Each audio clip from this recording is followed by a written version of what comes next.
Is Byju a falling star? In this video, we are going to analyze just this. This video is divided into 4 sections. One is the highlight about Byju. Second is how Byju got into this trouble. Third is what was the cause for Byju to get into this trouble. And fourth is the way forward. Now section 1, the highlights. Byju was founded in 2011 and it is headquartered in Bangalore. The revenue last known in its annual balance sheet was 2,280 crores. Byju has skipped paying interest of 40 million US dollars on an end-term loan of 1.2 billion dollars. Byju is being sued in USA and the Indian government might also investigate Byju for not preparing annual report on time. So in 2021-22, Byju has not prepared its annual report. 3 board members have resigned from Byju. Now Byju, his wife and one executive board member is there. EPFO is due for Byju. Approximately 3,000 employees have been laid off in this year itself. In 2021, there was a loss of 4,580 crore on revenue of 2,280 crore. In 2020-21, there was a loss of 4,588 crores on operating revenue of 2,280 crores. Now coming into how Byju got into this. So there are several key factors how Byju got into this. One of them was bad management on the part of Byju's.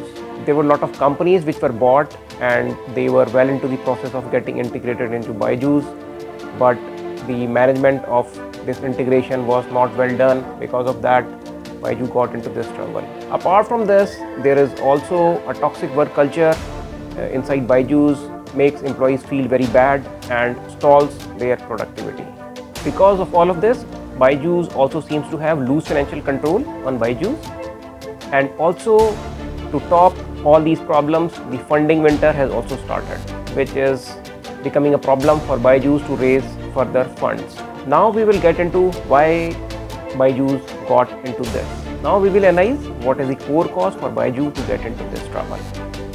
Byju started in 2011 with a small team of employees, and then later on it became bigger and bigger. It became so big and the revenues from Byju's were growing faster and it caught the attention of the VCs. So VCs invested funds in Byju's. Also there was a windfall gain for Byju's. In 2019 and 20 the COVID struck and it became a challenge for a lot of parents to send their kids to the school. There was a lot of pressure on the studies. Because of that, a lot of parents opted for Byju's online coaching classes, and this gave a spike in the business which Byju's used to get.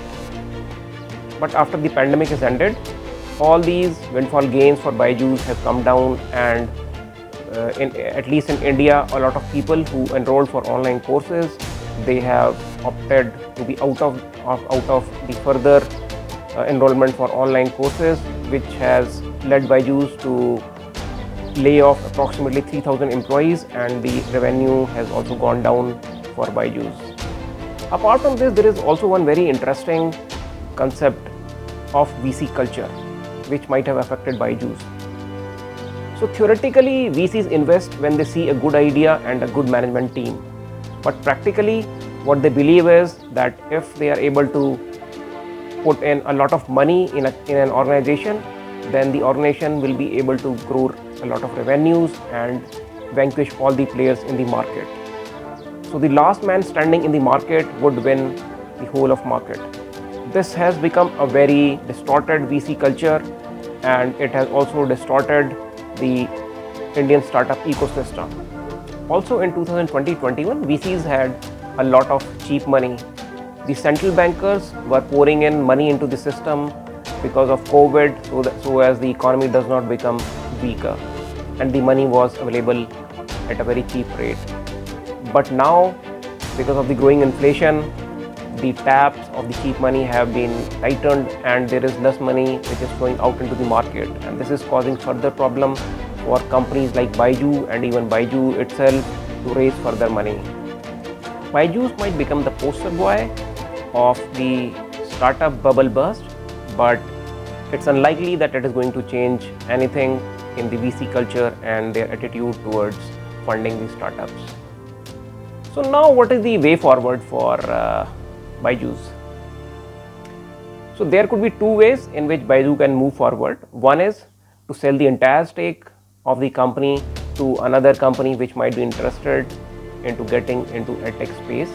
Another is to sell off its profitable ventures, just like Akash, because a lot of VCs would be after Byju to pay the interest, and they would want their pound of flesh from Byju, and for that Byju might have to sell some of its verticals. So please do let me know what do you think of this video. I would be glad to receive your comments. Thank you very much. And if you like this type of content, please do like, share and subscribe. Thank you.